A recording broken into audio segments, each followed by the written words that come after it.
ವೀಕ್ಷಕರೇ ನಮಸ್ಕಾರ. Next Zen ಪರಿವರ್ತನೆ ಕಾರ್ಯಕ್ರಮಕ್ಕೆ ಆತ್ಮೀಯವಾದ ಸ್ವಾಗತ.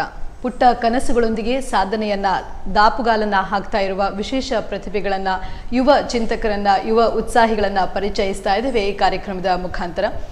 ಕವಿ DVG ಅವರು ಒಂದು ಮಾತನ್ನ ಹೇಳಿದ್ದಾರೆ. ಸಂಗೀತ ಕಲೆಯೊಂದು, ಸಾಹಿತ್ಯ ಕಲೆಯೊಂದು, ಅಂಗಾಂಗ ಭಾವ ರೂಪಣದ ಕಲೆಯೊಂದು, ಸಂಗಳಿಸಲಿ ಕಲೆಗಳ ಅನುನಯವು ಚರ್ಯೆಯಲಿ, ಮಂಗಳೋನ್ನತ ಕಲೆಯೋ ಮಂಕುತಿಮ್ಮ ಅಂತ. ಅಂದರೆ ಸಂಗೀತ, ಸಾಹಿತ್ಯ ಎಲ್ಲ ರೀತಿಯ ಕಲೆಗಳು ಒಂದು ಮೇಳೈಸಿದಲ್ಲಿ ಯಾವ ರೀತಿಯ ಒಂದು ವಿಭಿನ್ನವಾದ ವಿಶಿಷ್ಟವಾದ ಪ್ರತಿಭೆಯನ್ನು ನಾವು ಗುರುತಿಸಲಿಕ್ಕೆ ಸಾಧ್ಯವಾಗ್ಬೋದು ಅಲ್ವೇ? ಹಾಗಾದರೆ ಬನ್ನಿ, ನಮ್ಮ ಇಂದಿನ ಕಾರ್ಯಕ್ರಮದಲ್ಲಿ ನಮ್ಮೊಂದಿಗಿದ್ದಾರೆ ಶಿವಾನಿ ಸುರತ್ಕಲ್. ಇವರು ಬಹಳಷ್ಟು ಸಾಧನೆಯನ್ನ ಮಾಡ್ತಾ ಇರುವಂತಹ ಒಂದು ಪ್ರತಿಭೆ, ಯುವ ಉತ್ಸಾಹಿ ಅಂತ ಹೇಳ್ಬೋದು. ಶಿವಾನಿಯವರೇ, ಕಾರ್ಯಕ್ರಮಕ್ಕೆ ಆತ್ಮೀಯವಾದ ಸ್ವಾಗತ ನಿಮಗೆ. ಶಿವಾನಿ ಅವರೇ, ನಾವು ಇವಾಗಲೇ ಕೇಳಿದ ಹಾಗೆ ನೀವು ಸಂಗೀತ ಕ್ಷೇತ್ರದಲ್ಲಾಗಿರ್ಬೋದು, ಭರತನಾಟ್ಯ ಕ್ಷೇತ್ರದಲ್ಲಾಗಿರ್ಬೋದು, ಹಾಗೆ ಯಕ್ಷಗಾನ ಮತ್ತಷ್ಟು ಒಂದು ಪ್ರತಿಭೆಯನ್ನು ಹೊಂದಿರುವ ಪ್ರತಿಭೆ ಅಂತ ಹೇಳ್ಬೋದು, ಯುವ ಉತ್ಸಾಹಿ ಅಂತ ಹೇಳ್ಬೋದು. ಯಾವುದಾದ್ರೂ ಒಂದು ತರಬೇತಿಯನ್ನು ಪಡೆದುಕೊಳ್ಳದೆ ಕಲೆಯನ್ನು ಕರಗತ ಮಾಡಿಕೊಳ್ಳುವುದು ಕಷ್ಟವಾಗ್ಬೋದು. ಹಾಗಿರುವಾಗ ಈ ಎಲ್ಲ ಕ್ಷೇತ್ರಕ್ಕೆ ನೀವು ಇಷ್ಟೊಂದು ಒಂದು ಪ್ರಾಮುಖ್ಯತೆಯನ್ನು ಕೊಟ್ಟಿದ್ದೀರಾ, ಕಲೆಯನ್ನು ನಿಮ್ಮಲ್ಲಿ ನೀವು ರೂಢಿಸಿಕೊಂಡಿದ್ದೀರಾ. ಇದಕ್ಕೆ ಯಾವ ರೀತಿಯ ಒಂದು ತರಬೇತಿಯನ್ನು ನಿಮ್ಮ ಬಾಲ್ಯ ಜೀವನದಿಂದ ಪಡೆಯಲಿಕ್ಕೆ ಸಾಧ್ಯವಾಯಿತು ಅಂತ ನಮ್ಮ ವೀಕ್ಷಕರಿಗೆ ಹೇಳ್ಬೋದಾ? ಇದಕ್ಕೆ ಫಸ್ಟ್ ಆಫ್ ಆಲ್ ನಾನು ಹೇಳಬೇಕಂತ ಹೇಳಿದ್ರೆ, ನನ್ನ ಪೇರೆಂಟ್ಸ್ ಇದು ಸಪೋರ್ಟ್ ಏನಿದೆ ಅದು ಖಂಡಿತವಾಗಿಯೂ ಕಾರಣ. ಯಾಕಂದ್ರೆ ಎಷ್ಟೋ ಮಕ್ಕಳಿಗೆ ಟ್ಯಾಲೆಂಟ್ ಇರ್ತದೆ, ಬಟ್ ಆ ಟ್ಯಾಲೆಂಟ್ ಅನ್ನ ಗುರುತಿಸಿ ಅವರಿಗೆ ಒಂದು ಪ್ರೋತ್ಸಾಹವನ್ನ ನೀಡಿ ಅವರಿಂದ ಇದು ಮಾಡೋದಿಕ್ಕೆ ಸಾಧ್ಯ ಇದೆ ಅಂತ ಒಂದು ಮಾರ್ಗದರ್ಶನವನ್ನ ನೀಡುವವರು ಪೇರೆಂಟ್ಸ್ ಖಂಡಿತವಾಗಿಯೂ. ಸೊ ನನ್ನ ಪೇರೆಂಟ್ಸ್ ಅವರು ತುಂಬಾನೇ ಸಪೋರ್ಟಿವ್. ನನ್ನ ಅಮ್ಮ ಆಗಿರ್ಬೋದು, ಅಪ್ಪ ಆಗಿರ್ಬೋದು, ಅವ್ರು ಇಬ್ರು ಕೂಡ ನಾನೊಂದು 3 ವರ್ಷ ಇರುವಾಗಲೇ ನಾನು ಒಳ್ಳೆ ಡಾನ್ಸ್ ಅನ್ನ ಮಾಡ್ತೇನೆ ಅಂತ ಹೇಳಿ ನನಗೆ ಒಂದು ಸ್ಟೇಜಿಗೆ ಏರುವ ಹಾಗೆ ಮಾಡಿದ್ರು. ಅಲ್ಲೇ ನಾನು born and brought up Delhi. So ಅಲ್ಲಿ ಸಾಕಷ್ಟು ಇಲ್ಲಿ ರೀತಿಯಲ್ಲಿ ಡಾನ್ಸ್ ಕ್ಲಾಸಸ್ಗಳು ಆ ಟೈಮಲ್ಲಿ ಇರಲಿಲ್ಲ. ಬಟ್ ಆದ್ರೂ ಕೂಡ ಎಷ್ಟು ಸಾಧ್ಯ ಆಗುತ್ತೋ ಡಾನ್ಸ್ ಕ್ಲಾಸಸ್ಗಳನ್ನ ಹುಡುಕಿ ಅಲ್ಲಿ ನನ್ನನ್ನು ಜಾಯಿನ್ ಮಾಡಿಸಿ, ಸೊ ಆ ರೀತಿಯಲ್ಲಿ ನಾನು ಸಣ್ಣ ಪ್ರಾಯದಿಂದಲೇ ಒಂದು ಡಾನ್ಸ್ ಅನ್ನ ಕಲಿಯುವಂತ ರೀತಿಯಲ್ಲಿ ಅವರು ಸಪೋರ್ಟ್ ಮಾಡಿದ್ರಿಂದ ಅಂಡ್ ಅಲ್ಲಿಂದ ಆಮೇಲೆ ನಾವು ಮಂಗಳೂರಿಗೆ ಬಂದ್ವಿ. ಸೊ ಮಂಗಳೂರಲ್ಲಿ ಇನ್ನೂ ಕೂಡ ಡಾನ್ಸ್ ವಿಷಯದಲ್ಲಿ ಎಕ್ಸ್ಪೋಜರ್ ಸಿಕ್ಕಿತ್ತು. ಸೊ ನಾನು ಒಂದು ಡಾನ್ಸರ್ ಆಗಿ 4 ಜನರಿಗೆ ಗುರುತಿಸಿಕೊಳ್ಳುವಂತಹ ಒಂದು ಅವಕಾಶ ಇಲ್ಲಿ ಸಿಕ್ಕಿತು. ಸೊ ಅದಾದ್ಮೇಲೆ ಒಂದೊಂದೇ ಯಕ್ಷಗಾನ ಆಗಿರ್ಬೋದು, ಸಿಂಗಿಂಗ್ ಆಗಿರ್ಬೋದು, ಈಗ ರೀಸೆಂಟ್ಲಿ ಆಂಕರಿಂಗ್ ಆಗಿರ್ಬೋದು, ಸೊ ಇಂಥ ಬೇರೆ ಬೇರೆ ರೀತಿಯ ಕಲೆಯನ್ನ ಕಲಿಯುವಂತ ಒಂದು ಅವಕಾಶ ನಂಗೆ ಇಲ್ಲಿ ಸಿಕ್ಕಿತು. ಓಕೆ, ಈ ಒಂದು ನೀವು ಹಾಗೆ ಸಂಗೀತ ಕ್ಷೇತ್ರದಲ್ಲೂ ಕೂಡ ಸಾಧನೆಯನ್ನ ಮಾಡ್ತಾ ಇದ್ದೀರಾ. ಅಲ್ಲಿ ಕೂಡ ನೀವು ನಿಮ್ಮ ಒಂದು ಪರಿಣಿತಿಯನ್ನ ಪಡ್ಕೊಂಡಿದ್ದೀರಾ. ಹಾಗೆ ಭರತನಾಟ್ಯಮಲ್ಲಿ ಅಥವಾ ಬೇರೆ ಯಾವ ಡ್ಯಾನ್ಸ್ನ ಯಾವ ಫಾರ್ಮಲ್ಲಿ ನೀವು ಹೆಚ್ಚಿನ ಒಂದು ಆಸಕ್ತಿಯನ್ನ ಪಡೆದುಕೊಂಡಿದ್ದೀರಾ? ಓಕೆ, ನಾನು ಡಾನ್ಸ್ ಅಲ್ಲಿ ಫಸ್ಟ್ ಬಾಲಿವುಡ್ ಸ್ಟೈಲೇ ಮಾಡ್ತಾ ಇದ್ದಿದ್ದು, ಫ್ರೀ ಸ್ಟೈಲ್, ಬಾಲಿವುಡ್ ಸ್ಟೈಲ್ ಅಂತದನ್ನ. ಆಮೇಲೆ ಭರತನಾಟ್ಯವನ್ನ ಕೂಡ ಕಲಿತೆ. ನನ್ನ ಗುರುಗಳು ಶ್ರೀಮತಿ ಪ್ರತಿಮಾ ಶ್ರೀಧರ್ ಅವರು. ಸೊ ತುಂಬಾ ಚೆನ್ನಾಗಿ ನಂಗೆ ಭರತನಾಟ್ಯ ಅಭ್ಯಾಸವನ್ನ ಮಾಡಿಸ್ತಾ ಇದ್ದಾರೆ. ಈಗ ನಾನು ವಿದ್ವತನ ಮಾಡ್ತಾ ಇದ್ದೇನೆ ಭರತನಾಟ್ಯಂ ಅಲ್ಲಿ. ಹಾಗೇನೆ ಯಕ್ಷಗಾನದಲ್ಲಿ ಒಂದು ನನ್ನನ್ನ ಗುರುತಿಸಿ, ಅಂದ್ರೆ ಆ ಟೈಮಲ್ಲಿ ನಾನು ಯಕ್ಷಗಾನವನ್ನ ಮಾಡ್ತಾ ಇರ್ಲಿಲ್ಲ. ಜಸ್ಟ್ ಒಂದು ಸ್ಟೇಜ್ ಮೇಲೆ ಒಂದು ಸಂಕ್ರಾಂತಿ ಉತ್ಸವ ಅಂತ ಒಂದು ಪಣಂಬೂರಲ್ಲಿ ನಡೀತದೆ. ಸೊ ಅಲ್ಲಿ ಒಂದು ಫ್ಯಾನ್ಸಿ ಡ್ರೆಸ್ ಟೈಪ್ ಇದೊಂದು ಕಾಂಪಿಟಿಷನ್ ನಡೀತಾ ಇತ್ತು. ಅದರಲ್ಲಿ ಶಂಕರ್ ನಾರಾಯಣ್ ಮೈರ್ಪಾಡಿ ಅಂತ ಅವರು ನನ್ನನ್ನು ಗುರುತಿಸಿ ನೀನು ಯಕ್ಷಗಾನ ಮಾಡಬಲ್ಲೆ ಅಂತ ಅವರು ಹೇಳಿದ್ರಿಂದ ಅವರದೊಂದು ಮಕ್ಕಳ ಮೇಳ ಅಂತ ಇದೆ. ಸೊ ಅದರಲ್ಲಿ ನಂಗೆ ಒಂದು ಅವಕಾಶವನ್ನ ಕೊಟ್ಟು ಅಲ್ಲಿಂದ ನನ್ನ ಯಕ್ಷಗಾನದ ಜರ್ನಿ ಸ್ಟಾರ್ಟ್ ಆಯಿತು. ಆಮೇಲೆ ಶ್ರೀ ರಾಕೇಶ್ ರೈಯಡ್ಕ, ಹಾಗೇನೆ ಶ್ರೀ ರಕ್ಷಿತ್ ಶೆಟ್ಟಿ ಪಡ್ರೆ ಮತ್ತೆ ಶ್ರೀಮತಿ ಪೂರ್ಣಿಮಾ ಯತೀಶ್ ರೈ, ಇವರು ನಂಗೆ ಅವಕಾಶಗಳನ್ನ ತುಂಬಾ ಕಲ್ಪಿಸಿಕೊಟ್ಟಿದ್ದಾರೆ, ವೇದಿಕೆಗಳನ್ನ ಕಲ್ಪಿಸಿಕೊಟ್ಟಿದ್ದಾರೆ.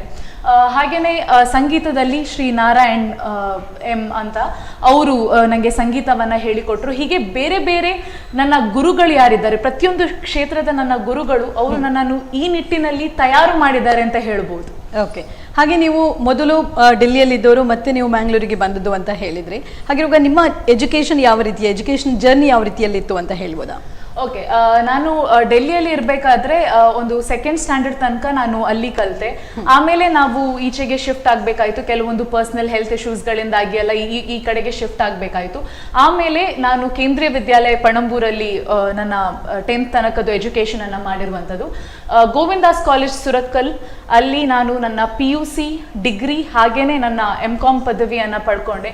ಗೋವಿಂದಾಸ್ ಕಾಲೇಜ್ ಎಲ್ರಿಗೆ ಗೊತ್ತಿರ್ಬೋದು, ಟ್ಯಾಲೆಂಟ್ಸ್ಗಳಿಗೆ ತುಂಬಾನೇ ಸಪೋರ್ಟ್ ಮಾಡುವಂತಹ ಒಂದು ಕ್ರಿಯೇಟಿವಿಟಿ ಆಗಿರ್ಬೋದು, ಕಲ್ಚರಲ್ ಈವೆಂಟ್ಸ್ ಅಲ್ಲಿ ಆಗಿರ್ಬೋದು, ಅದರೊಟ್ಟಿಗೆ ಸ್ಟಡೀಸ್ ನಲ್ಲಿ ತುಂಬಾನೇ ಸಪೋರ್ಟ್ ಮಾಡುವಂತಹ ಕಾಲೇಜ್. ಸೊ ನನ್ನ ಕಾಲೇಜ್ ಕೂಡ ತುಂಬಾನೇ ಸಪೋರ್ಟ್ ಮಾಡಿದೆ. ಸೊ ಆ ರೀತಿಯಲ್ಲಿ ನನ್ನ ಎಜುಕೇಶನ್ ಮುಂದುವರಿತಾ ಬಂತು. ನನ್ನ 10th ಅಲ್ಲಿ ಆಕ್ಚುಲಿ ನನಗೆ ಸ್ಕೂಲಲ್ಲಿ ನಮ್ದು ಕೇಂದ್ರೀಯ ವಿದ್ಯಾಲಯ ಅಂತ ಹೇಳಿದ್ರೆ ಸ್ವಲ್ಪ ಎಜುಕೇಶನ್ ಕಡೆಗೆ ಜಾಸ್ತಿ ಅವ್ರಿಗೆ ಇನ್ಕ್ಲಿನೇಷನ್ ಇರ್ತದೆ. ಸೊ ಆ ಟೈಮಲ್ಲಿ ಹೇಳ್ತಾ ಇದ್ರು ಹೇಗೆ 10th ಈಗ ಕೂಡ ಇರ್ತದೆ, 10th ಅಂತ ಹೇಳಿದ ಕೂಡಲೇ ಎಲ್ಲರೂ ಒಮ್ಮೆ ಎಲ್ಲವನ್ನ ಸ್ಟಾಪ್ ಮಾಡಿ ನಿಮ್ಮ ಏನ್ ಎಕ್ಸ್ಟ್ರಾ ಕರಿಕ್ಯುಲರ್ ಆಕ್ಟಿವಿಟೀಸ್ ಇದೆ ಅದನ್ನ ಸ್ಟಾಪ್ ಮಾಡಿ ಎಜುಕೇಶನ್ ಕಡೆಗೆ ಗಮನ ಕೊಡೋದು ಅಂತ. ನಾನು ಯಾವತ್ತೂ ಆ ಕೆಲಸವನ್ನ ಮಾಡಲಿಲ್ಲ. ನನ್ನ ಇಷ್ಟು ಟೈಮಿನ ಜರ್ನಿ ನಾನು ಏನ್ ಹೇಳಿದ್ನ, I have never stopped performing on stage. ಕೇವಲ ನಾನು 10th ಅಲ್ಲಿ ಇದ್ದೇನೆ ಅಥವಾ PUC ಅಲ್ಲಿ ಇದ್ದೇನೆ ಅಂತ ಹೇಳುವ ರೀಸನಿಗೋಸ್ಕರ ಯಾವತ್ತೂ ಸ್ಟಾಪ್ ಮಾಡಲಿಲ್ಲ. ಆದ್ರೂ 10th ಅಲ್ಲಿ ಐ ಗಾಟ್ 98%, PUC ಅಲ್ಲಿ 95%, ಡಿಗ್ರಿಯಲ್ಲಿ ಕೂಡ ಐ ಗಾಟ್ 92%.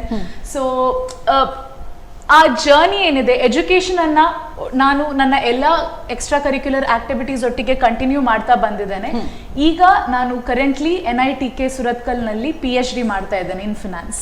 ಓಕೆ, ಅಂದ್ರೆ ವಿದ್ಯಾಭ್ಯಾಸ ಕ್ಷೇತ್ರ ಹಾಗೂ ನಿಮ್ಮ ಆಸಕ್ತಿ ಇರುವಂತಹ ಮತ್ತೆಲ್ಲ ಮನೋರಂಜನೆಯನ್ನ ಕೊಡುವಂತಹ ಒಂದು ಕ್ಷೇತ್ರದಲ್ಲೂ ಕೂಡ ನಿಪುಣತೆಯನ್ನ ಸಾಧಿಸಲಿಕ್ಕೆ ಒಟ್ಟೊಟ್ಟಿಗೆ ಸಾಧ್ಯವಾಗ್ತದೆ ಅಂತ ಹೇಳುವುದಕ್ಕೆ ಒಂದು ಉತ್ತಮ ನಿದರ್ಶನ ನೀವು ಅಂತ ಹೇಳ್ಬೋದು. ಯಾಕಂದ್ರೆ ಮಕ್ಕಳ ಒಂದು ಪ್ರತಿಭೆಗೆ ಪೋಷಕರ ಅಥವಾ ಹೆತ್ತವರ ಅವರ ಒಂದು ಸಪೋರ್ಟ್ ಯಾವ ರೀತಿ ಇರ್ತದೆ ಅದಕ್ಕೂ ಕೂಡ ಇದು ಕಾರಣ ಅಂತ ಹೇಳ್ಬೋದು. ಯಾಕಂದ್ರೆ ನಿಮ್ಗೆ ಮನೆಯವರ ಒಂದು ಸಂಪೂರ್ಣವಾದ ಬೆಂಬಲ ಇತ್ತು, ಸಹಕಾರ ಇತ್ತು, ಹಾಗೆ ಗುರುವಿನ ಮಾರ್ಗದರ್ಶನ ಕೂಡ ಇತ್ತು. ಹಾಗೆ ನಾನು ಕೇಳಿದೆ, ನೀವು ಒಂದು ಸ್ಟೂಡೆಂಟ್ ಆಗಿರ್ಬೇಕಾದ್ರೇನೆ ನೀವು ಒಂದು ಡ್ಯಾನ್ಸ್ ಅಕಾಡೆಮಿಯನ್ನ ಓಪನ್ ಮಾಡಿದ್ರಿ ಅಂತ.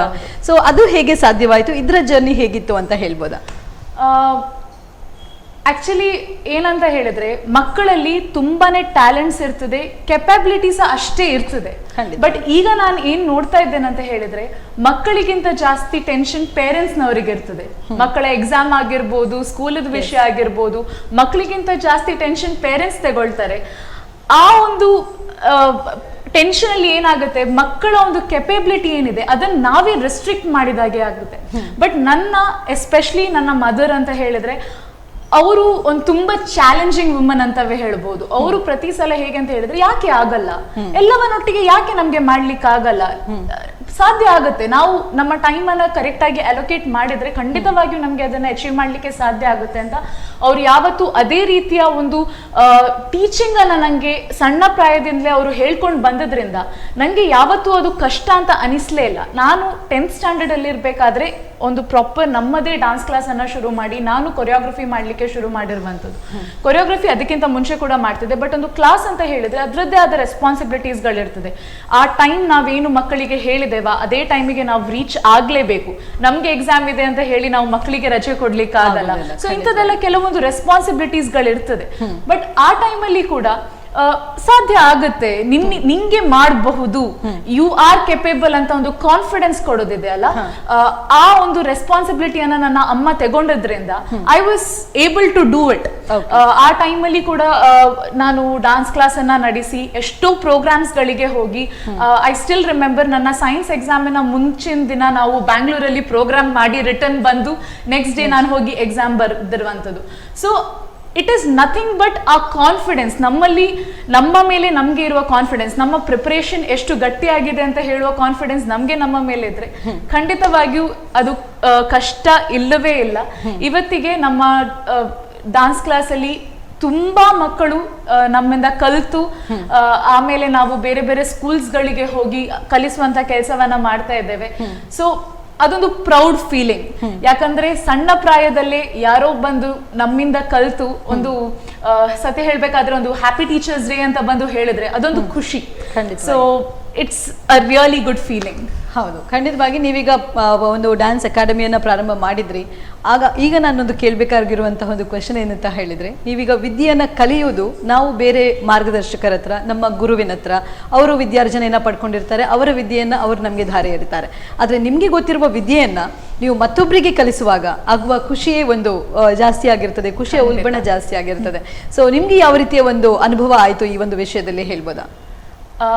ನಂಗೆ ಗೊತ್ತಿಲ್ಲ, ಕಲಿಸುವಂತ ಒಂದು ಯಾವುದೇ ಒಂದು ವಿಷಯ ಆಗಿರ್ಬೋದು, ಅದು ನನ್ನ ಸ್ಕೂಲ್ ಇರಬೇಕಾದ್ರೆ ಆ ಸಬ್ಜೆಕ್ಟ್ಸ್ ರಿಲೇಟೆಡ್ ಆಗಿರ್ಬೋದು ಅಥವಾ ಡಾನ್ಸ್ ರಿಲೇಟೆಡ್ ಆಗಿರ್ಬೋದು, ನಂಗೆ ಇನ್ನೊಬ್ಬರಿಗೆ ಹೇಳಿಕೊಡೋದು ಹೇಳಿದ್ರೆ ತುಂಬಾ ಇಷ್ಟ. ಬಟ್ ಸ್ಟಿಲ್ ಅದು ಪ್ರತಿ ಮೊದ್ಲಿಂದ ಕೂಡ ಇವತ್ತು ನಾನು ಎಷ್ಟು ಇವಾಲ್ವ್ಡ್ ಆಗಿ ಕಲಿಸ್ತೇನ ಅದೇ ರೀತಿ ಇತ್ತು ಅಂತಲ್ಲ. ಮೊದಲು ನಾನು ಕಲಿಸ್ಬೇಕಾದ್ರೆ ನನ್ನಲ್ಲಿ ಪೇಷನ್ಸ್ ಲೆವೆಲ್ ತುಂಬಾ ಕಮ್ಮಿ ಇತ್ತು. ಸಣ್ಣ ಮಕ್ಕಳಿಗೆ ಹೇಳಿಕೊಡ್ಬೇಕಾದ್ರೆ, ಬಿಕಾಸ್ ನಾನು ಕೂಡ ಸಣ್ಣವಳಾಗ, ಸೊ ನಂಗೆ ಅವರ ಮೈಂಡ್ ಸೆಟ್ ಅರ್ಥ ಆಗ್ತಿರ್ಲಿಲ್ಲ. ನಾನು ಅವರಿಗೆ ಬೈದ್ ಹೋಗ್ತಿತ್ತು, ತುಂಬಾನೇ ಜಾಸ್ತಿ ಬೈದ್ ಹೋಗ್ತಿತ್ತು. ಆಮೇಲೆ ಈಗ ಅದೊಂದು ಅಭ್ಯಾಸ ಆಗಿ ಹೋಗಿದೆ. ಸೊ ಈಗ ಐ ಅಂಡರ್ಸ್ಟ್ಯಾಂಡ್ ಆ ಮಕ್ಕಳು ಅವರ ಏಜ್ಗೆ ಅವ್ರು ಎಷ್ಟು ಕೆಪೇಬಲ್ ಇದ್ದಾರೆ, ಅವರಿಗೆ ಹೇಗೆ ಅರ್ಥ ಮಾಡಿಸಿ ಕೊಡಬೇಕು ಅಂತ ಹೇಳುವಂಥದ್ದು ಈಗ ನಂಗೆ ಅರ್ಥ ಆಗುತ್ತೆ. ಸೊ ಇದೊಂದು ಜರ್ನಿ, ಅದೊಂದು ತುಂಬಾ ಬ್ಯೂಟಿಫುಲ್ ಜರ್ನಿ. ಯಾಕಂದ್ರೆ ಆ ಒಂದು ಹೇಳ್ತಾರಲ್ವಾ, ನಾಲೆಡ್ಜ್ ತುಂಬಾ ಜನರಿಗೆ ಇರ್ತದೆ, ಬಟ್ ಅದನ್ನು ಎಕ್ಸ್ಪ್ರೆಸ್ ಮಾಡೋದು ಕೂಡ ಒಂದು ಆರ್ಟ್. ಸೊ ಅದು ಎಲ್ರಿಗೆ ಕೂಡ ಗೊತ್ತಿರೋದಿಲ್ಲ. ಅದು ನಂಗೆ ಒಂದು ರೀತಿಯಲ್ಲಿ, ಬಿಕಾಸ್ ನನ್ನ ಸ್ಟೂಡೆಂಟ್ಸ್ ಅವರು ಕಲಿತಾ ಇದ್ದಾರೆ ನನ್ನಿಂದ ಅಂತ ಹೇಳುವಾಗ, ಅಷ್ಟು ಜನ ನಮ್ಮಿಂದ ಕಲಿತಾ ಇದ್ದಾರೆ, ನಮ್ಮನ್ನ ಹುಡ್ಕೊಂಡು ಬರ್ತಾರೆ, ಆಮೇಲೆ ನಾವು ಕಲಿಸಿದಕ್ಕೆ ಒಂದು ಥ್ಯಾಂಕ್ಸ್ ಅಂತ ಹೇಳ್ತಾರೆ ಅಂತ ಹೇಳಿದ್ರೆ, ಏನೋ ನಾನು ಒಳ್ಳೆ ರೀತಿಯಲ್ಲಿ ಕಲಿಸ್ತಾ ಇರ್ಬೋದು ಅಂತ ಅನಿಸಿಕೆ ನನ್ನದು. ಆ ನಿಟ್ಟಿನಲ್ಲಿ this has been a wonderful journey and ಇದು ಇದೇ ರೀತಿಯಲ್ಲಿ ಕಂಟಿನ್ಯೂ ಆಗ್ಲಿ ಅಂತ ನಾನು ಎಕ್ಸ್ಪೆಕ್ಟ್ ಮಾಡ್ತೇನೆ. ಓಕೆ, ಮುಂದೆ ಯಾವ ರೀತಿಯ ಒಂದು ಆಶಯ ಇದೆ ನಿಮ್ಗೆ ಈ ಒಂದು ಜರ್ನಿಯಲ್ಲಿ? ಅಂದ್ರೆ ನಿಮ್ಮ ಒಂದು ಡ್ಯಾನ್ಸ್ ಅಕಾಡೆಮಿಯಿಂದ ಇರ್ಬೋದು ಅಥವಾ ನೀವು ಕಲಿತಾ ಇರುವಂತಹ ಒಂದು ಬೇರೆ ಬೇರೆ ವಿದ್ಯೆಗಳಿಂದ ಜನರಿಗೆ ಯಾವ ರೀತಿಯಲ್ಲಿ ರೀಚ್ ಆಗಬೇಕು ಅಂತ ಹೇಳುವ ಏನಾದರೂ ಆಸೆ ಇದೆಯಾ? ಖಂಡಿತವಾಗಿ. ಯಾಕಂದ್ರೆ ನಾನು ಇಷ್ಟು ವರ್ಷ ಈ ಕಲೆಗಳಿಗೆ ನನ್ನ ಲೈಫನ್ನ ನಾನು ಡಿವೋಟ್ ಮಾಡಿದ್ದೇನೆ ಅಂತ ಹೇಳಿದ್ರೆ ಅದು ವೇಸ್ಟ್ ಹೋಗ್ಲಿಕ್ಕೆ ಖಂಡಿತವಾಗಿಯೂ ಬಿಡುವುದಿಲ್ಲ. ಅಷ್ಟು ಪ್ರಾಕ್ಟೀಸ್ ಆಗಿರ್ಬೋದು, ಅಷ್ಟು ಪ್ರೋಗ್ರಾಮ್ಸ್ ಅಲ್ಲಿ ಎಷ್ಟೋ ರಾತ್ರಿಗಳನ್ನ ನಾವು ಹೊರಗೆ ಕಳೆದಿದೆ. ಸೊ ಆ ಎಫರ್ಟ್ ಏನಿದೆ that shouldn't go waste. And ಅದರೊಟ್ಟಿಗೆ ಎಷ್ಟೋ ಮಕ್ಕಳಿಗೆ ನಮ್ಮಿಂದ ಕಲಿತಾ ಇದ್ದಾರೆ and they are benefiting out of it. So ಆ ಬೆನಿಫಿಟ್ಸ್ ಏನಿದೆ ಅದು ಇನ್ನಷ್ಟು ಮಕ್ಕಳಿಗೆ ರೀಚ್ ಆಗಬೇಕು. ಈಗ ಡಾನ್ಸ್ ಒಟ್ಟಿಗೆ ನಾವು ಯಕ್ಷಗಾನ ಕೂಡ ಮಾಡ್ತಾ ಇದ್ದೇವೆ, ಸಂಗೀತ ಕ್ಲಾಸಸ್ಗಳನ್ನ ಕೂಡ ಮಾಡ್ತಾ ಇದ್ದೇವೆ. ಸೊ ಈ ಎಲ್ಲಾ ರೀತಿಯಲ್ಲಿ ಇನ್ನಷ್ಟು ಮಕ್ಕಳನ್ನ ರೀಚ್ ಆಗಿ ಅವರಲ್ಲಿರುವಂತಹ ಟ್ಯಾಲೆಂಟ್ಸ್ಗಳೇನಿದೆ ಅದು ನಮ್ಗೆ ಬಂದು ಅದು ಇನ್ನೂ ಆಡಿಯನ್ಸ್ ಗಳಿಗೆ ರೀಚ್ ಆಗಿ ಅವರಿಗೆ ಕೂಡ ಒಂದು ಪ್ಲಾಟ್ಫಾರ್ಮ್ ಸಿಗ್ಬೇಕು ಅಂತ ಹೇಳುವಂತಹ ಆಸೆ. ಆ ನಿಟ್ಟಿನಲ್ಲಿ ಇನ್ನು ಮುಂದಕ್ಕೆ ಈಗಲೂ ನಮ್ದೊಂದು ಈಗ ಹೇಳಿದ ಹಾಗೆ ದರ್ಪಣ ಇನ್ಸ್ಟಿಟ್ಯೂಟ್ ಆಫ್ ಆರ್ಟ್ಸ್ ಅಂತ ನಾವು ನಡೆಸ್ತಾ ಇದ್ದೇವೆ. ಅಲ್ಲಿ ಡಾನ್ಸ್ ಕ್ಲಾಸಸ್, ಯಕ್ಷಗಾನ, ಮ್ಯೂಸಿಕ್ ಇದೆಲ್ಲವೂ ಕೂಡ ಇದೆ. ಇನ್ನಷ್ಟು ದೊಡ್ಡ ಮಟ್ಟದಲ್ಲಿ ಅದನ್ನ ಮಾಡಬೇಕು, ಅದನ್ನ ಬೆಳೆಸಬೇಕು, ಇನ್ನಷ್ಟು ಮಕ್ಕಳಿಗೆ ಅದರ ಲಾಭ ಸಿಗ್ಬೇಕು ಅಂತ ಹೇಳುವಂತಹ ಆಸೆ ಇದೆ. ಓಕೆ, ತುಂಬಾ ಒಳ್ಳೆಯ ಒಂದು ಆಶಯವನ್ನ ಇಟ್ಕೊಂಡಿದ್ದೀರಾ. ಹಾಗೆ ಶಿವಾನಿ ಅವರೇ, ನೀವು ಹೇಳ್ಬೇಕಾದ್ರೆ ಈಗ ಸಂಗೀತದಲ್ಲಿ ಕೂಡ ನೀವು ನಿಪುಣತೆಯನ್ನ ಸಾಧಿಸ್ತಾ ಇದ್ದೀರಾ ಅಂತ ಹೇಳಿ, ಸಂಗೀತದಲ್ಲಿ ಯಾವ ರೀತಿಯ ಅದು ಒಂದು ಇದನ್ನು ತಗೊಂಡಿದ್ದೀರಾ ನೀವು? ಸಂಗೀತದಲ್ಲಿ ಬೇರೆ ಬೇರೆ ರೀತಿಯ ಸಂಗೀತಗಳನ್ನು ಹಾಡ್ಲಿಕ್ಕಾಗ್ತದೆ, ಪದ್ಯಗಳನ್ನು ಹಾಡ್ಲಿಕ್ಕಾಗ್ತದೆ. ನೀವು ಅದರಲ್ಲಿ ಯಾವ ರೀತಿಯ ಕರ್ನಾಟಕ ಸಂಗೀತ ಇರ್ಬೋದು, ಶಾಸ್ತ್ರೀಯ ಸಂಗೀತ ಇರ್ಬೋದು, ಸುಗಮ ಸಂಗೀತ ಇರ್ಬೋದು, ಯಾವ ರೀತಿಯ ತರಬೇತಿಯನ್ನ ಪಡ್ಕೊಂಡ್ರಿ? ನಾನು ಕರ್ನಾಟಕ ಶಾಸ್ತ್ರೀಯ ಸಂಗೀತದಲ್ಲಿ ತರಬೇತಿಯನ್ನ ಪಡೆದಿದ್ದೇನೆ. ಬಟ್ ರೀಸೆಂಟ್ಲಿ ತುಂಬಾನೇ ಫಿಲ್ಮಿ ಸಾಂಗ್ಸ್ ಗಳನ್ನ ಹಾಡ್ತೇನೆ. ಸೊ ನನ್ನ ಸರ್ ನಾರಾಯಣ್ ಎಂ ಸರ್ ಅವರು ತುಂಬಾನೇ ಒಳ್ಳೆ ರೀತಿಯಲ್ಲಿ ನಮ್ಗೆ ಮಾರ್ಗದರ್ಶನವನ್ನ ಮಾಡಿದ್ದಾರೆ, ಸಂಗೀತವನ್ನ ಕಲಿಸಿಕೊಟ್ಟಿದ್ದಾರೆ. ಸೊ ಆ ಒಂದು ನಿಟ್ಟಿನಲ್ಲಿ ಐ ಆಮ್ ವೆರಿ ಲಕ್ಕಿ. ಮತ್ತೆ ಇನ್ನೊಂದು ಹೇಳ್ಬೇಕಂತ ಹೇಳಿದ್ರೆ, dance was more natural for me. ಆದ್ರೆ ಸಂಗೀತ ಅಂತ ಹೇಳುವಂಥದ್ದು, ನಾನು ಸಣ್ಣದಿರ್ಬೇಕಾದ್ರೆ ನನ್ನ ವಾಯ್ಸ್ ಅಷ್ಟೇನು ಒಳ್ಳೇದಿರ್ಲಿಲ್ಲ. ವಿತ್ ಪ್ರಾಕ್ಟೀಸ್, ಸೊ ನಾನು ಮಕ್ಕಳಿಗೆ ಕೂಡ ಹೇಳೋದದೇ, ನೀವು ಪ್ರಾಕ್ಟೀಸ್ ಮಾಡ್ತಾ ಇದ್ರೆ ಯಾವುದು ಕೂಡ ಅಸಾಧ್ಯ ಅಲ್ಲ. ಇಟ್ ಈಸ್ ಕಂಪ್ಲೀಟ್ಲಿ ನಮ್ಮ ಮೇಲೆ ಇರುವಂಥದ್ದು, ಆ ಚಾಯ್ಸ್ ನಮ್ಮ ಮೇಲೆ ಇರುವಂಥದ್ದು. ನಾವು ಅದನ್ನ ಮಾಡಬೇಕಾ, ಸಾಧಿಸ್ಬೇಕಂತ ನಾವು ಗುರಿಯನ್ನ ಇಟ್ಕೊಂಡಿದ್ದೇವೆ ಅಂತ ಹೇಳುವಂಥದ್ದು. ಯಾಕಂದ್ರೆ ಸಣ್ಣದಿರ್ಬೇಕಾದ್ರೆ ನನ್ನ ವಾಯ್ಸ್ ಅಷ್ಟೇನು ಸುಮಧುರವಾದಂತಹ ವಾಯ್ಸ್ ಅಲ್ಲ. ಒಂದು 4 ಜನ ಕೇಳಿದ ಕೂಡಲೇ, ನಾನು ಡಾನ್ಸ್ ಮಾಡಿದ ಕೂಡಲೇ ಹೇಳ್ತಾ ಇದ್ರು ಒಳ್ಳೆ ಡಾನ್ಸರ್ ಆಗ್ತಾಳೆ. ಬಟ್ ಒಂದು ಸಾಂಗ್ ಅನ್ನ ನಾನು ಹಾಡ್ಬೇಕಾದ್ರೆ ನೊಬಡಿ ವುಡ್ ಹ್ಯಾವ್ ಗೆಸ್ಡ್ ಅವಳು ಹಾಡ್ತಾಳೆ ಮುಂದೆ ಅಂತ. ಬಟ್ ವಿತ್ ಪ್ರಾಕ್ಟೀಸ್ ಅದನ್ನ ಹಾಡಿ ಹಾಡಿ ಹಾಡಿ ಆಮೇಲೆ ನಾನು ದೊಡ್ಡದಾದ್ಮೇಲೆ ನಂಗೆ ಅನಿಸ್ಲಿಕ್ಕೆ ಸ್ಟಾರ್ಟ್ ಆಯ್ತು, ಓಕೆ ನನ್ನ ವಾಯ್ಸ್ ಈಗ ಡೆವಲಪ್ ಆಗಿದೆ, ನಾನು ಇನ್ನೂ ಇದರಲ್ಲಿ ಸ್ವಲ್ಪ ಹಾರ್ಡ್ ವರ್ಕ್ ಅನ್ನ ಮಾಡಿದ್ರೆ I can do something with the voice I have ಅಂತ. ಇವತ್ತಿಗೆ ಅ ಲಾಟ್ ಆಫ್ ಪೀಪಲ್, ನಾನು ಎಷ್ಟೋ ಸ್ಟೇಜಸ್ ಅಲ್ಲಿ ಪ್ರೋಗ್ರಾಮ್ಸ್ ಗಳಲ್ಲಿ ಹಾಡ್ಬೇಕಾದ್ರೆ ಒಂದ್ 4 ಜನ ಬಂದು ನಿಮ್ಮ ವಾಯ್ಸ್ ತುಂಬಾ ಒಳ್ಳೇದಿದೆ, ನೀವು ಯಾಕೆ ರಿಯಾಲಿಟಿ ಶೋಸ್ಗೆ ಹೋಗಲ್ಲ ಅಂತ ಕೇಳುವಾಗ, it is definitely because of the practice that I have put in. Okay, ಯಾವುದಾದ್ರೂ ಒಂದು ಹಾಡನ್ನ ನಮ್ಮ ವೀಕ್ಷಕರಿಗಾಗಿ ಹಾಡ್ಬೋದಾ?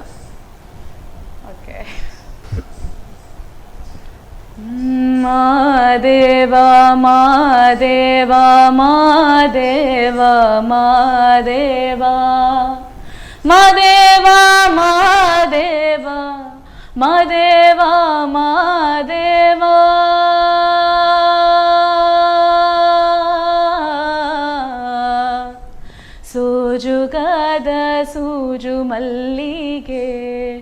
ಮಾದೇವ ನಿಮ್ಮ ಮಂಡೆ ಮ್ಯಾಲೆ ದುಂಡು ಮಲ್ಲಿಗೆ ಸೋಜುಗಾದ ಸೂಜು ಮಲ್ಲಿಗೆ ಮಾದೇವ ನಿಮ್ಮ ಮಂಡೆ ಮ್ಯಾಲೆ ದುಂಡು ಮಲ್ಲಿಗೆ ಅಂದಾವರೆ ಮುಂದಾವರೆ ಮತ್ತೆ ತಾವರೆ ಪುಷ್ಪ ಚಂದಕ್ಕಿ ಮಾಲೆ ಬಿಲ್ಪತ್ರೆ ಮಾದೇವ ನಿಮ್ಗೆ ಚಂದಕ್ಕಿ ಮಾಲೆ ಬಿಲ್ಪತ್ರೆ ತುಳಸಿ ದಳವ ಮಾದಪ್ಪನ ಪೂಜೆಗೆ ಬಂದು ಮಾದೇವ ನಿಮ್ಮ ಸೋಜುಗಾದ ಸೂಜು ಮಲ್ಲಿಗೆ ಮಾದೇವ ನಿಮ್ಮ ಮಂಡೆ ಮ್ಯಾಲೆ ದುಂಡು ಮಲ್ಲಿಗೆ. ಬಹಳಷ್ಟು ಅದ್ಭುತವಾಗಿ ಹಾಡಿದ್ರಿ ಶಿವಾನಿ ಅವರೇ. ಹಾಗೆ ನೀವೀಗ ಗಂಡು ಕಲೆಯಾದ ಯಕ್ಷಗಾನವನ್ನ ಕೂಡ ನೀವು ಕಲ್ತಿದ್ದೀರಾ. ನೀವು ಹೇಳಿದ್ರಿ ಅಚಾನಕ್ ಆಗಿ ಒಂದು ಕಲಿಯುವ ಅವಕಾಶ ಸಿಕ್ತು, ನಿಮ್ಮಲ್ಲಿರುವ ಪ್ರತಿಭೆಯನ್ನ ಮತ್ತೊಬ್ಬ ಗುರುಗಳು ನಿಮಗೆ ತೋರಿಸಿಕೊಟ್ರು ಅಂತ. ಸೊ ಯಕ್ಷಗಾನ ಕಲೆಯ ಒಂದು ಜರ್ನಿ ಹೇಗಿತ್ತು ಅಂತ ಹೇಳ್ಬೋದಾ? ನಾನು ಡೆಲ್ಲಿಯಿಂದ ಬಂದಿರೋದ್ರಿಂದ ನನಗೆ ಆಗ ಕನ್ನಡ ಮಾತಾಡಲಿಕ್ಕೆ ಸರಿಯಾಗಿ ಗೊತ್ತಿರಲಿಲ್ಲ. ಸೊ ಎಷ್ಟು ಡೈಲಾಗ್ಸ್ ಇದೆ ಅದನ್ನ ಮಾತ್ರ ಬೈ ಹಾರ್ಟ್ ಮಾಡಿ ನಾನು ಆಗ ಹೇಳಿದ ರೀತಿಯಲ್ಲಿ ಸ್ಟೇಜಲ್ಲಿ ಹೋಗಿ ಒಂದು ದೇವಿಯ ಪಾತ್ರ ಇದ್ದದ್ದು ಅದನ್ನ ನಾನು ಪರ್ಫಾರ್ಮ್ ಮಾಡಿ ಬಂದಿದ್ದೆ. ಆಮೇಲೆ ನಾನು ಹೇಳಿದ ರೀತಿಯಲ್ಲಿ ಶ್ರೀ ಶಂಕರ್ ನಾರಾಯಣ್ ಮೈರ್ಪಾಡಿ ಅವರು ಗುರುತಿಸಿ ನನ್ನ ಅಮ್ಮನಲ್ಲಿ ಬಂದು ಹೇಳಿದ್ರು ಅವಳು ಮಾಡಬಹುದು, ಅವಳಿಗೆ ಕೆಪಾಸಿಟಿ ಇದೆ ಅದನ್ನ ಮಾಡುವಂಥದ್ದು, ಅವಳ ವಾಯ್ಸ್ ಕೂಡ ತುಂಬಾ ಜೋರಾಗಿದೆ, ಯಕ್ಷಗಾನದಲ್ಲಿ ಮೇನ್ ಅಗತ್ಯ ಇರುವಂಥದ್ದು ವಾಯ್ಸ್, ಕುಣಿತಾಳೆ ಕೂಡ, ಸೊ ಅವಳಿಗೆ ಟ್ರೈ ಮಾಡ್ಬೋದು ಅಂತ. ಸ್ಟಾರ್ಟಿಂಗ್ ಅಲ್ಲಿ ಒಂದು ಸೀತೆಯ ಪಾತ್ರವನ್ನ ಕೊಟ್ರು. ಅದನ್ನ ನಾನು ಮಾಡ್ಬೇಕಾದ್ರೆ ಆ ಕನ್ನಡ ಈ ಮಲಯಾಳೀಸ್ ಒಂದು ಕನ್ನಡದಲ್ಲಿ ಒಂದು ಸ್ಲ್ಯಾಂಗ್ ಬರುತ್ತಲ್ಲ ಆ ರೀತಿಯಲ್ಲಿ ನಾನು ಮಾತಾಡಿದ್ದೆ. ಅಂದ್ರೆ ಪ್ರತಿಯೊಂದು ಕೂಡ ನಾವು ಪರ್ಫೆಕ್ಟ್ ಆಗೋ ತನಕ ಕಾದು ಮತ್ತೆ ನಾವು ಅದನ್ನ ಮಾಡ್ತೇವೆ ಅಂತ ಹೊರಟ್ರೆ ಅದು ಸಾಧ್ಯನೇ ಇಲ್ಲ. ಮಿಸ್ಟೇಕ್ಸ್ ಇಂದ ಕಲ್ತು ಅದ್ರಲ್ಲಿ ನಾವು ಹೇಗೆ ಡೆವಲಪ್ ಮಾಡಬಹುದು ಅಂತ ಕಲಿಯುವಂಥದ್ದು. ಸೊ ಅಲ್ಲಿಂದ ಸ್ಟಾರ್ಟ್ ಮಾಡಿ ನಾನು ಫಸ್ಟ್ ವೇಷ ಮಾಡಿರುವಂಥದ್ದು ಹೊರನಾಡು ದೇವಸ್ಥಾನದಲ್ಲಿ ಒಂದು ಶ್ವೇತಕುಮಾರ ಚರಿತ್ರೆಯಲ್ಲಿ ಒಂದು ಬಲದ ಪಾತ್ರವನ್ನ ಮಾಡಿದ್ದೆ. ಆಮೇಲೆ ಈ ಸೀತೆಯ ಪಾತ್ರ, ಹಾಗೆ ಆ ಟೈಮಲ್ಲಿ ಎಷ್ಟು ಕೊಟ್ಟಿದ್ರು ಅಷ್ಟು ಮಾತ್ರ ಮಾತನಾಡಿ, ಅದು ಸಹ ಕನ್ನಡ ಕೂಡ ಸರಿಯಲ್ಲಿ ಗೊತ್ತಿಲ್ಲದೆ, ಅಂಡ್ ಗೊತ್ತಿಲ್ಲದ ಕಾರಣ ಯಾವುದು ಒಂದು ವರ್ಡ್ ಮಿಸ್ ಆದ್ರೂ ಅದರ ಸ್ವಂತ ಏನು ವರ್ಡ್ ಯೂಸ್ ಮಾಡ್ಬೇಕಂತ ಗೊತ್ತಿರ್ಲಿಲ್ಲ. ಆ ರೀತಿಯಲ್ಲಿ ಯಕ್ಷಗಾನವನ್ನ ಕಲಿತು ಮಾಡಿರುವಂಥದ್ದು. ಆಮೇಲೆ ಮಾತ್ರ ತುಂಬಾ ಗುರುಗಳು ಕಲಿಸಿಕೊಟ್ರು. ಒಂದು 4 ಜನ ನಮ್ಮನ್ನ ಗುರುತಿಸುವ ರೀತಿಯಲ್ಲಿ ಒಂದಾಯ್ತು. ಸೊ ಇವತ್ತಿಗೆ ಒಂದು ಮಂಗಳೂರಲ್ಲಿ ಮಹಿಳಾ ಕಲಾವಿದರು ಅಂತ ಕನ್ಸಿಡರ್ ಮಾಡಿದ್ರೆ ಅದರಲ್ಲಿ ನನ್ನದೊಂದು ಹೆಸರು ಇರ್ತದೆ. ಸೊ ಅದೊಂದು ತುಂಬಾನೇ ಖುಷಿ, ಯಾಕಂದ್ರೆ ಮಹಿಳೆಯರು ಯಕ್ಷಗಾನವನ್ನ ಮಾಡ್ತಾರೆ ಅಂತ ಹೇಳಿದ್ರೆ because it is not easy. ಅದರದ್ದು ಕಾಸ್ಟ್ಯೂಮ್ಸ್ ಆಗಿರ್ಬಹುದು, ಅದರಲ್ಲಿ ಕುಣಿಯುವ ರೀತಿ ಆಗಿರ್ಬೋದು ಅಥವಾ ಮಾತಾಡುವ ರೀತಿ ಆಗಿರ್ಬೋದು. ಎಷ್ಟೋ ಸಲ ಏನಾಗ್ತದೆ ಅಂತ ಹೇಳಿದ್ರೆ ಕುಣಿತೇವೆ, ಕುಣಿದ ನಂತರ ವಾಯ್ಸ್ ಬರೋದಿಲ್ಲ, ಯಾಕಂದ್ರೆ ಅಷ್ಟು ಬ್ರೀತ್. ಸೊ ಈ ಎಲ್ಲವನ್ನ ಕಂಟ್ರೋಲ್ ಮಾಡಿ ಬ್ಯಾಲೆನ್ಸ್ ಮಾಡಿ ಇವತ್ತಿಗೆ ಎಷ್ಟು ಹುಡುಗಿಯರು ತೆಂಕಿನಲ್ಲಿ ಆಗಿರ್ಬೋದು, ಬಡಗಿನಲ್ಲಿ ಆಗಿರ್ಬೋದು, ಎಷ್ಟು ಹುಡುಗಿಯರು ವೇದಿಕೆ ಮೇಲೆ ಪರ್ಫಾರ್ಮ್ ಮಾಡ್ತಾರ. I am really proud and non ಅದ್ರಲ್ಲಿ ಒಬ್ಳು ಅಂತ ಹೇಳಲಿಕ್ಕೆ ನಂಗೆ ಕೂಡ ತುಂಬಾ ಹೆಮ್ಮೆ ಆಗುತ್ತೆ. ಖಂಡಿತವಾಗಿ ತುಂಬಾ ಒಳ್ಳೆಯ ಒಂದು ಹೆಮ್ಮೆಯ ವಿಚಾರ ಅಂತ ಹೇಳ್ಬೋದು. ಶಿವಾನಿ ಅವರೇ, ಹಾಗೆ ನಾವು ಕೇಳಿದ್ವಿ ಬೇಕರ್ ಕೂಡ ಆಗಿದ್ದೀರಾ ಅಂತ. ಯಾಕೆಂದ್ರೆ ಎಲ್ಲರೂ ಎಲ್ಲ ಪ್ಯಾಷನಲ್ಲೂ ಕೂಡ ಪ್ಯಾಷನ್ ಆಗಿ ಇಟ್ಕೊಂಡಿರ್ಬೋದು, ಬಟ್ ಕುಕಿಂಗ್ ಅಂತ ಹೇಳೋದು ಇಷ್ಟೆಲ್ಲ ಕ್ಷೇತ್ರದಲ್ಲಿರುವಾಗ ಸ್ವಲ್ಪ ಹಿಂದಕ್ಕೆ ಸರಿತದೆ ಅಂತ ಹೇಳುವ ಒಂದು ಅಭಿಪ್ರಾಯ ಕೂಡ ಇದೆ. ಅಂಥದ್ರಲ್ಲಿ ನಿಮಗೆ ಈ ಬೇಕಿಂಗ್ ಅಲ್ಲಿ ಯಾವ ರೀತಿಯ ಒಂದು ಇಂಟ್ರೆಸ್ಟ್ ಇತ್ತು ಅಂತ ಹೇಳ್ಬೋದಾ? ಕುಕ್ಕಿಂಗ್ ಅಲ್ಲಿ ಬಾಕಿ ಎಲ್ಲದ್ರಲ್ಲಿ ಹಿಂದೆನೆ. ಯಾವತ್ತು ಅಂದ್ರೆ ನಂಗೆ ಇಷ್ಟ ಇರುವಂತ ಐಟಮ್ಸ್ ಅನ್ನ ಯಾವತ್ತಾದ್ರೂ ಟೈಮ್ ಸಿಕ್ಕಿದ್ರೆ ಮಾತ್ರ ಮಾಡ್ತೇನೆ, ಬಿಟ್ರೆ ಇಲ್ಲದ್ರೆ ಕಿಚನ್ ಡಿಪಾರ್ಟ್ಮೆಂಟ್ ಅಮ್ಮಂದೆ. So I never cook. But baking ಅಂತ ಹೇಳಿ ನಂಗೆ ಯಾವುದು ಕೂಡ ತುಂಬಾ ಕ್ರಿಯೇಟಿವ್ ಆಗಿರುವಂಥದ್ದು, ಆರ್ಟಿಸ್ಟಿಕ್ ಆಗಿರುವಂಥದ್ದು, ಅದರಲ್ಲಿ ತುಂಬಾನೇ ಇಂಟ್ರೆಸ್ಟ್. ಸೊ ಅದು ಕಲರ್ಫುಲ್ ಆಗಿರುವಂಥದ್ದು, ನಾನು ಏನೋ ಅದರಲ್ಲಿ ಕ್ರಿಯೇಟ್ ಮಾಡಿದ್ದೇನೆ, ಆಮೇಲೆ ಅದನ್ನ ನೋಡುವಾಗ ಐ ಹ್ಯಾವ್ ಡನ್ ದಿಸ್ ಅಂತ ಹೇಳುವಂತ ಒಂದು ಫೀಲಿಂಗ್ ಏನಿದೆ, ದಾಟ್ ಐ ಲೈಕ್. ಸೊ ಹಾಗಿರುವಾಗ ಬೇಕಿಂಗ್ ಅಲ್ಲಿ ಅದೊಂದು ಆಸ್ಪೆಕ್ಟ್ ಇದೆ. ಪ್ರತಿಯೊಂದು ಕೇಕ್ ಅದರಲ್ಲಿ ಒಂದು ಡಿಸೈನ್, ನಮ್ಗೆ ಬೇಕಾದ ಡಿಸೈನ್ ಅನ್ನ ನಾವು ಕೊಡ್ಬೋದು, ಅದಕ್ಕೆ ನಮ್ಗೆ ಬೇಕಾದ ಕಲರ್ಸ್ ಅನ್ನ ಇದ್ ಮಾಡ್ಬೋದು. ಆ ಒಂದು ಕ್ರಿಯೇಷನ್ ಏನಿದೆ, ಆ ಪ್ರಾಸೆಸ್ ನಂಗೆ ತುಂಬಾ ಇಷ್ಟ ಆಯ್ತು. ಸೊ ಅದು ಕಂಟಿನ್ಯೂಸ್ ಆಗಿ ಅಂತೂ ಮಾಡ್ಲಿಕ್ಕೆ ಸಾಧ್ಯ ಆಗ್ತಿರ್ಲಿಲ್ಲ. ಬಟ್ ಕೊರೋನಾದ ಟೈಮಲ್ಲಿ, ಪ್ಯಾಂಡಮಿಕ್ ಟೈಮಲ್ಲಿ, when everything vent stand still, dance classes ನಡೀತಾ ಇರಲಿಲ್ಲ, ಪ್ರೋಗ್ರಾಮ್ಸ್ ನಡೀತಾ ಇರಲಿಲ್ಲ, ಕಾಲೇಜ್ ಕೂಡ ಆನ್ಲೈನ್ ಕ್ಲಾಸಸ್ ನಡೀತಾ ಇತ್ತು. ಸೊ ಸೊ ಆ ಟೈಮಲ್ಲಿ ನಂಗೆ ತುಂಬಾನೇ ಫ್ರೀ ಟೈಮ್ ಇತ್ತು. ಆಗ ನಂಗೆ ಈ ಬೇಕಿಂಗ್ ಅನ್ನೋ ಒಂದು ಪ್ಯಾಷನ್ ಆಗಿ ಇದ್ ಮಾಡ್ಲಿಕ್ಕೆ ಯುಟಿಲೈಸ್ ಮಾಡ್ಲಿಕ್ಕೆ ಸಾಧ್ಯ ಆಯ್ತು. ಅಂಡ್ ತುಂಬಾನೇ ಜನ ನನ್ನ ಕೇಕ್ಸ್ ಅನ್ನ ತಿಂದವರು ಇಷ್ಟಪಟ್ಟು ಇವತ್ತಿಗೆ ನಂಗೆ ಟೈಮ್ ಸಿಗಲ್ಲ. ಆಕ್ಚುಲಿ ನಾನು ತುಂಬಾ ಜನರಿಗೆ ಹೇಳ್ತೇನೆ ನಾನೀಗ ಮಾಡ್ತಾ ಇಲ್ಲ ಅಂತ, ಬಟ್ ಸ್ಟಿಲ್ ದೇ ಕಾಲ್ ಮಾಡ್ಲಿಕ್ಕೆ ಸಾಧ್ಯ ಆದ್ರೆ ಪ್ಲೀಸ್ ನಿಮ್ದೇ ಕೇಕ್ ಮಾಡಿ ಕೊಡಿ ಅಂತ. ಸೊ ಅಲ್ಲಿ ಇದ್ದಿದಿಷ್ಟೇ, ಅಂದ್ರೆ ಇಟ್ಸ್ ಮೈ ಕ್ರಿಯೇಷನ್. ನಾನೇನೋ ಕಲರ್ಫುಲ್ ಮಾಡ್ತಾ ಇದ್ದೇನೆ, ನಾನ್ ಕ್ರಿಯೇಟ್ ಮಾಡ್ತಿದ್ದೇನೆ ಅಂತ ಹೇಳುವಂಥದ್ದು ಒಂದು ಖುಷಿ. ಓಕೆ, ಅಂದ್ರೆ ಕ್ರಿಯಾತ್ಮಕತೆಗೆ ನೀವು ಹೆಚ್ಚಿನ ಒಂದು ಬೆಲೆಯನ್ನ ಕೊಡ್ತಾ ಇದ್ರಿ. ಸರಿ ಶಿವಾನಿ ಅವರೇ, ಇಷ್ಟೆಲ್ಲ ಕ್ಷೇತ್ರಗಳಲ್ಲಿ ನೀವು ಮುನ್ನುಗ್ಗಿದ್ದೀರಾ, ಎಲ್ಲ ಕ್ಷೇತ್ರಗಳಲ್ಲಿ ಕೈಯಾಡಿಸಿದ್ದೀರಾ, ನಿಮ್ಮ ಒಂದು ನಿಪುಣತೆಯನ್ನ ನೀವು ತೋರಿಸಿದ್ದೀರಾ, ಹಾಗೆ ತರಬೇತಿಯನ್ನ ಕೊಡ್ತಾ ಕೂಡ ನೀವು ಕಲ್ತಿದ್ದೀರಾ. ಹಾಗೆ ಅದರೊಟ್ಟಿಗೆ ಸಮದೂಗಿಸ್ಕೊಂಡು ವಿದ್ಯಾಭ್ಯಾಸ ಕ್ಷೇತ್ರದಲ್ಲಿ ಕೂಡ ಮುಂದೆ ಈ ಒಂದು ಸಾಧನೆಯನ್ನ ಮಾಡ್ತಾ ಇದ್ದೀರಾ. ಹೀಗಿರುವಾಗ ಒಬ್ಬ ಮಹಿಳೆಯಾಗಿ ನಿಮಗೆ ಸಮಾಜದಲ್ಲಿ ಯಾವ ರೀತಿಯ ಒಂದು ಚಾಲೆಂಜಸ್ ಅನ್ನ ಎದುರಿಸಬೇಕಾಗ್ತದೆ? ಯಾಕಂದ್ರೆ ಪ್ರತಿಯೊಬ್ಬ ಮಹಿಳೆಗೆ ಎಲ್ಲಾ ಕ್ಷೇತ್ರದಲ್ಲಿ ಹೋಗ್ಲಿಕ್ಕೆ ಕಷ್ಟ ಆಗ್ತದೆ. ಅಂಥದ್ರಲ್ಲಿ ಒಬ್ಬ ಮಹಿಳೆಯಾಗಿ ಮುಂದೆ ಮಹಿಳಾ ಉದ್ಯಮಿ ಕೂಡ ಆಗುವ ಎಲ್ಲಾ ಲಕ್ಷಣ ಕೂಡ ನಿಮ್ಮಲ್ಲಿದೆ. ಹಾಗಿರುವಾಗ ಆಲ್ರೆಡಿ ನೀವೀಗ ಒಂದು ನಿಮ್ಮ ಅಕಾಡೆಮಿಯಿಂದ ನೀವು ಹೆಸರನ್ನ ಪಡ್ಕೊಂಡಿದ್ದೀರಾ. ಮಹಿಳಾ ಉದ್ಯಮಿಗೆ ಯಾವ ರೀತಿಯ ಒಂದು ಚಾಲೆಂಜಸ್ ಬರ್ಬೋದು ಈ ಸೊಸೈಟಿಯಲ್ಲಿ ಅಂತ ಹೇಳಿಕ್ಕೆ ಇಷ್ಟಪಡ್ತೀರಾ? ನಂಗೆ ಚಾಲೆಂಜಸ್ ಅಂತ ಹೇಳಿದ್ರೆ ನಾನು ಚಾಲೆಂಜಸ್ ಕಂಡದ್ದು ಕಮ್ಮಿ. ಯಾಕಂತ ಹೇಳಿದ್ರೆ I was led by a very strong woman. ನಾನು ಈಗಾಗಲೇ ಹೇಳಿದ ಹಾಗೆ ನನ್ನ ಅಮ್ಮ. So she is very strong and ಅವ್ರು ಯಾರಿಗೆ ಕೂಡ ಹೆದರಲ್ಲ. ನನ್ನ ಅಪ್ಪ ಹಿ ಸ್ಟಿಲ್ ಇನ್ ಡೆಲ್ಲಿ. ಅವರು ಇಗ್ನೋ ಅಲ್ಲಿ ವರ್ಕ್ ಮಾಡ್ತಾ ಇದ್ದಾರೆ. He is deputy director in IGNOU. ನಾನ್ ಮತ್ತೆ ನನ್ನ ಅಮ್ಮ ಮಾತ್ರ ಮಂಗಳೂರಿಗೆ ಶಿಫ್ಟ್ ಆಗಿರುವಂತದ್ದು. ಸೊ ಇಷ್ಟು ವರ್ಷ ಒಬ್ಳು ಮಗಳನ್ನ ಹಿಡ್ಕೊಂಡು if she has survived in the society, it's because of her strength. So ಅವರು ಯಾವತ್ತು ಹೆದರ್ಲಿಲ್ಲ. ನಾವು ಮಕ್ಕಳು ಯಾವತ್ತು ನಮ್ಮ ಪೇರೆಂಟ್ಸ್ ಅನ್ನೋ ಒಂದು ಎಕ್ಸಾಂಪಲ್ ಆಗಿ ನೋಡ್ತೇವೆ. ಸೊ ಅವರು ಹೆದರ್ತಿದ್ರೆ ಮೇ ಬಿ ಆ ಒಂದು ಫಿಯರ್ ನನ್ನಲ್ಲಿ ಕೂಡ ಇರ್ತಿತ್ತು. But I have always seen her strong. So ಆ ನಿಟ್ಟಿನಲ್ಲಿ ಒಂದು ಏನಾಗಿದೆ ಅಂತ ಹೇಳಿದ್ರೆ ನಂಗೆ ಗೊತ್ತು, she is there, she is my backbone, she is my support ಅಂತ ಹೇಳುವಂಥದ್ದು ನಂಗೆ ಗೊತ್ತಿರೋದ್ರಿಂದ ಅಷ್ಟೇನ್ ಚಾಲೆಂಜಸ್. ಯಾಕಂದ್ರೆ ಅವರು ಪ್ರತಿ ಸಲ ಎವ್ರಿವೇರ್ ವಿ ಗೋ, ಪ್ರತಿಯೊಂದು ಪ್ರೋಗ್ರಾಮ್ ಆಗಿರ್ಬೋದು, ಪ್ರತಿಯೊಂದು ಪ್ರಾಕ್ಟೀಸ್ ಆಗಿರ್ಬೋದು, ವಾಟ್ ಎವರ್ ಇಟ್ ಇಸ್, ಅವರು ಯಾವತ್ತು ನನ್ನೊಟ್ಟಿಗೆ ಇದ್ದಾರೆ. ನನ್ನ ಅಪ್ಪ ಕೂಡ ಅವರು ಹೇಳೋದಿಷ್ಟೇ ನನ್ನ ಅಮ್ಮನಿಗೆ, ಎಲ್ಲಿಗೆ ಬೇಕಾದ್ರೂ ಹೋಗಿ ನೀನ್ ಅವಳೊಟ್ಟಿಗೆ ಇರು ಅಷ್ಟೇ.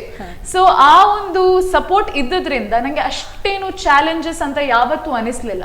ಬಟ್ ಕೆಲವೊಂದು ಕಡೆಯಲ್ಲಿ ಅಫ್ಕೋರ್ಸ್ ಕೆಲವೊಮ್ಮೆ ಒಂದು ಸ್ಲೈಟ್ ಟಚ್ ಆಫ್ ಹೆರಾಸ್ಮೆಂಟ್ ಅಥವಾ ಅಂಥದ್ದು ಅನಿಸಿದ ಕೂಡಲೇ, ಪ್ರತಿ ಸಲ ನಾನು ಅಮ್ಮನ ಹತ್ರ ಹೇಳಿದ ಕೂಡಲೇ ಶಿ ಹಸ್ ಬೀನ್ ದೇರ್, ಅವರು ಬಂದು ಅದನ್ನ ಸಾರ್ಟ್ ಔಟ್ ಮಾಡಿದ್ದಾರೆ. ಸೊ ಆ ನಿಟ್ಟಿನಲ್ಲಿ ನಂಗೆ ಯಾವತ್ತೂ ಸಹ ಒಂದು ತುಂಬಾ ನಂಗೆ ಏನೋ ಕೆಟ್ಟದು ಫೇಸ್ ಮಾಡ್ಲಿಕ್ಕೆ ಸಿಕ್ಕಿದೆ ಅಂತ ಅನಿಸ್ಲಿಲ್ಲ. ಅಂಡ್ ನನ್ನ parents they have always been very progressive. ಹೆಣ್ಣು ಮಕ್ಕಳು ಅಂಥದ್ದು ಮಾಡಬಾರ್ದು, ಹೆಣ್ಮಕ್ಳು ಇಂಥದ್ದು ಮಾಡಬಾರ್ದು, ಅಥವಾ ಹೆಣ್ಣು ಮಕ್ಕಳು ಮನೆಯಲ್ಲಿ ಇರಬೇಕು, ಇಂಥದ್ದು ಯಾವ ರೆಸ್ಟ್ರಿಕ್ಷನ್ಸ್ ಕೂಡ ಇರಲಿಲ್ಲ. ಅವರಿಗೆ ನಾನು ಒಬ್ಳೆ ಮಗಳು. ಸೊ ಅವರು ಒಬ್ಬ ಮಗಳು ಎಲ್ಲವನ್ನ ನನ್ನಲ್ಲೇ ನೋಡ್ತಾ ಇದ್ದಾರೆ. ಸೊ ಪ್ರತಿಯೊಂದು ನನ್ನ ಫಾದರ್ ಆಗಿರ್ಬೋದು, ನನ್ನ ಮದರ್ ಆಗಿರ್ಬೋದು, ಅವರ ಕನಸುಗಳು ಕೆಲವು ಅವರಿಗೆ ಸಾಕಾರ ಮಾಡ್ಲಿಕ್ಕೆ ಆಗ್ಲಿಲ್ಲ ಅಂತ ಇರುವುದನ್ನ ಅವರು ನಂಗೆ ಫೋರ್ಸ್ ಇಲ್ಲ, ಬಟ್ ಅವ್ರು ಪ್ರತಿ ಸಲ ನಂಗೆ ಒಂದು ಹೇಳಿ, ನಂಗೆ ಅದರಲ್ಲಿ ಇಂಟ್ರೆಸ್ಟ್ ಬರುವ ರೀತಿಯಲ್ಲಿ ಮಾಡಿ ಆ ಮೇಲೆ ನನ್ನನ್ನು ಅದರಲ್ಲಿ ತೊಡಗಿಸಿಕೊಳ್ಳುವ ರೀತಿಯಲ್ಲಿ ಮಾಡಿದ್ದಾರೆ. ಸೊ ನೀವೀಗ ಚಾಲೆಂಜಸ್ ಬಗ್ಗೆ ಅಂತ ಕೇಳಿದ್ರೆ, ಬಟ್ ಡೆಫಿನೆಟ್ಲಿ ಈಗ ನಾನೇನು ಹೇಳಿದ್ನ, ಇದು ನನ್ನ privilege. I am really very thankful. ಒಂದು ಗ್ರಾಟಿಟ್ಯೂಡ್ ನನ್ನ ಮನಸ್ಸಲ್ಲಿ ಖಂಡಿತವಾಗಿಯೂ ಇದೆ. ಬಟ್ ಎಲ್ಲಾ ಹುಡುಗಿಯರಿಗೆ, ಎಲ್ಲಾ ಮಹಿಳೆಯರಿಗೆ ಇದೇ ರೀತಿಯ ಒಂದು ಪ್ರಿವಿಲೇಜ್ ಸಿಗ್ತದೆ ಅಂತ ಹೇಳಲಿಕ್ಕೆ ಸಾಧ್ಯ ಇಲ್ಲ. ಮನೆಯಲ್ಲಿ ಸಪೋರ್ಟ್ ಇಲ್ಲದೆ ಇರ್ಬೋದು, ಅಥವಾ ಒಂದು ತಕ್ಕ ಮಟ್ಟಿಗೆ ಮಾತ್ರ ಸಪೋರ್ಟ್ ಇರ್ಬೋದು, ಆಫ್ಟರ್ ಅ ಪಾಯಿಂಟ್ ಒಂದು ರೆಸ್ಟ್ರಿಕ್ಷನ್ಸ್ ಇರ್ಬೋದು. ಸೊ ಅಂತವರಿಗೆ definitely it is going to be a challenge. ಆದ್ರೆ ಯಾವುದು ಕೂಡ ಇಂಪಾಸಿಬಲ್ ಖಂಡಿತವಾಗಿಯೂ ಅಲ್ಲ. ನಮ್ಮ ಮೇಲೆ ನಮ್ಗೆ ಕಾನ್ಫಿಡೆನ್ಸ್ ಇರಬೇಕು, ಅದು ಒಂದು ಮೇನ್ ಆಸ್ಪೆಕ್ಟ್. ಯಾಕಂದ್ರೆ ನಮ್ಗೆ ನಮ್ಮ ಪ್ರಿಪರೇಷನ್ ಮೇಲೆ, ನಮ್ಮ ಸೆಲ್ಫ್ ಒಂದು ಕಾನ್ಫಿಡೆನ್ಸ್ ಇದ್ರೆ ಖಂಡಿತವಾಗಿಯೂ ಯಾವುದನ್ನು ಬೇಕಿದ್ರೂ ಸಾಧಿಸ್ಲಿಕ್ಕೆ ಸಾಧ್ಯ ಆಗ್ತದೆ. ಮತ್ತೆ ನೀವು ಬಿಸ್ನೆಸ್ ಬಗ್ಗೆ ಏನು ಮಾತಾಡಿದ್ರ, ಅದರಲ್ಲಿ ಐ ಡೋಂಟ್ ನೋ. ಯಾಕಂದ್ರೆ ಮುಂದೆ ಹೋದ ಹಾಗೆ ಈಗ ಸೊಸೈಟಿ ಕೂಡ ತುಂಬಾ ಇವಾಲ್ವ್ ಆಗ್ತಾ ಇದೆ, ಜನರಿಗೆ ಅವೇರ್ನೆಸ್ ಇದೆ, ತುಂಬಾ ಮಹಿಳೆಯರು ಈಗ ಮುಂದೆ ಬರ್ತಾ ಇದ್ದಾರೆ. ವಿ ಕಾಂಟ್ ಸ್ಟಾಪ್ ದೆಮ್ ಅಂತ ಹೇಳುವ ಅವೇರ್ನೆಸ್ ಖಂಡಿತವಾಗಿಯೂ ಈಗ ಎಲ್ಲರಲ್ಲಿ ಇದೆ. ಬಟ್ ನೋಡೋ ಮುಂದೆ. ಈಗ ಸದ್ಯಕ್ಕೆ all I can say is ನನ್ನ ಸಪೋರ್ಟ್ ಸಿಸ್ಟಮ್, ನನ್ನ ಅಮ್ಮ ಯಾವತ್ತೂ ಎದುರಲ್ಲಿದ್ದಾರೆ. ಸೊ ಏನೇ ಇದ್ರು it passes through her and then it comes to me. So I don't know ಮುಂದೆ ಏನಾದ್ರೂ ಇದ್ರೆ, ಬಟ್ ಐ ಡೆಫಿನೆಟ್ಲಿ ನನ್ನಲ್ಲಿ ಆ ಇನ್ಬಿಲ್ಟ್ ಕಾನ್ಫಿಡೆನ್ಸ್ ಇದೆ.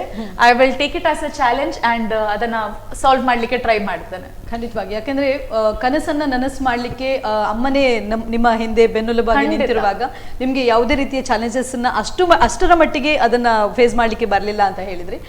ಕೊನೆಯದಾಗಿ ಕೇಳ್ಬೇಕಂದ್ರೆ ಹೇಳಿದ್ರೆ, ಈಗ ಇಷ್ಟೆಲ್ಲ ಕ್ಷೇತ್ರಗಳಲ್ಲಿ ಸಾಧನೆಯನ್ನ ಮಾಡಿದ್ದೀರಾ, ಸಮಾಜದಿಂದ ಕೂಡ ಒಂದು ಒಳ್ಳೆಯ ರೆಸ್ಪಾನ್ಸ್ ಸಿಕ್ಕಿದೆ, ನೀವು ಜನರ ಒಂದು ಮನಸ್ಸನ್ನ ಮನೆಯನ್ನ ಮುಟ್ಟಿದ್ದೀರಾ ಅಂತ ಹೇಳ್ಬೋದು. ಯಾಕಂತ ಹೇಳಿದ್ರೆ ಜನರು ಯಾವಾಗ ನಮ್ಮನ್ನ ಆಕ್ಸೆಪ್ಟ್ ಮಾಡ್ತಾರೋ ನಮ್ಗೆ ಮತ್ತಷ್ಟು ಬೆಳಿಲಿಕ್ಕೆ ಸಮಾಜ ಅವಕಾಶ ಕೊಡ್ತಾನೆ ಹೋಗ್ತದೆ.